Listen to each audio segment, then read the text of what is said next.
Fibrosis, इपने cholesterol level बहुत high, triglyceride level बहुत high. गुआदित देखवा लो. एक मिनट. आपनार liver की होइसिले? Liver की problem होइसिल? Disease नाम कौन? प्रथमत होइसिल fatty liver. तार पिছত इतो आगबारी गई पाले fibrosis. तार पिছত just cirrhosis starting. हेई मुहूर्त. माने liver cirrhosis को पारे. हाँ. हेई मुहूर्त.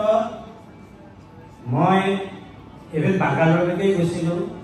ताते एक माहर ऊपर दिले खालो एको न हो. तार पिছত এই অৰিয়েন্সৰ প্ৰডাক্টৰ মোৰ লগত চিনাকি কৰাই দিছিল. মোৰ ওচৰতে থিয় হৈ আছে মিতুলা বৰা বাইদেউ. তেখেতৰ সহায়ত মই 3 মাহ কন্টিনিউ 4টা প্ৰডাক্ট খালো. তাৰ ভিতৰত আছিল এন্টিঅক্সিডেন্ট, ডিটক্সি-1, ষ্টৰ্মিফ আৰু হুইট গ্ৰাছ. এনে খোৱাৰ পিছত মই যেতিয়া আকৌ এলএফটি আৰু লিপিড প্ৰফাইল টেষ্ট কৰিলো তেতিয়া মোৰ ফেটি লিভাৰ ইতিমধ্যে গুচি গৈছে. জাস্ট ফাংচনটো অলপ হেৰি আছিল আৰু কোলেষ্ট্ৰল লেভেল নৰ্মেল আহিছে. ট্ৰাইগ্লিচাৰাইড লেভেল জাস্ট অকণমান বেছি আছে.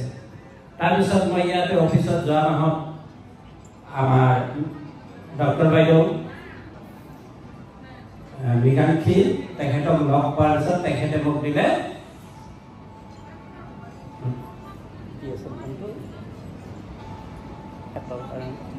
strong leaf fruit fiber নহয় এটো কোলেষ্ট্ৰল কমাৰ কাৰণে ডিলিপো.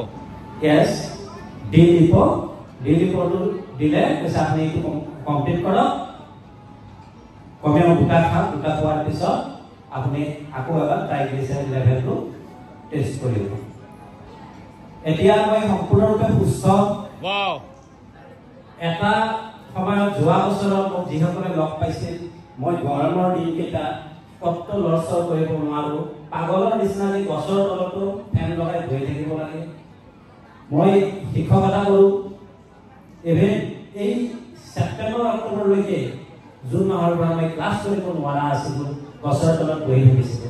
ইভেন ষ্টুডেণ্টেও আহি মোক বিচনাতে বাদ দিছিল. কাৰণ ইমানেই গৰম, ইমানেই কলেষ্ট্ৰল বেছি আছিল. কিন্তু এইবাৰ গৰমত মই ক'বলৈ গ'লে মাত্ৰ গৰমৰ বতৰত 4টা দিন ঘৰত আছিলো. পিলাই ঘূৰি ফুৰিছো. ইভেন কণ্টিনিউ 4 দিন টোপনি নমৰালৈকে আছিলো. তথাপি সুস্থ আছিলো, একো অসুবিধা নাই. গতিকে সেইকাৰণেই মই শেহতীয়াভাৱে 2 মাহ আগত মই ইয়াতে আইডি লৈ বিজনেছ কৰিবলৈ আহিছো. সকলোৱে আহ্বান কৰিম আৰু মই এতিয়া য'তে যাওঁ মই চেলেঞ্জ কৰি কওঁ 100% গ্যাৰান্টি দিওঁ আমাৰ অৰিয়েন্সৰ প্ৰডাক্ট 100% আপোনাৰ বেমাৰ ভাল কৰিব, 100% ফিট কৰিব পাৰে আৰু আপোনাক দীঘলীয়া জীৱন দিব.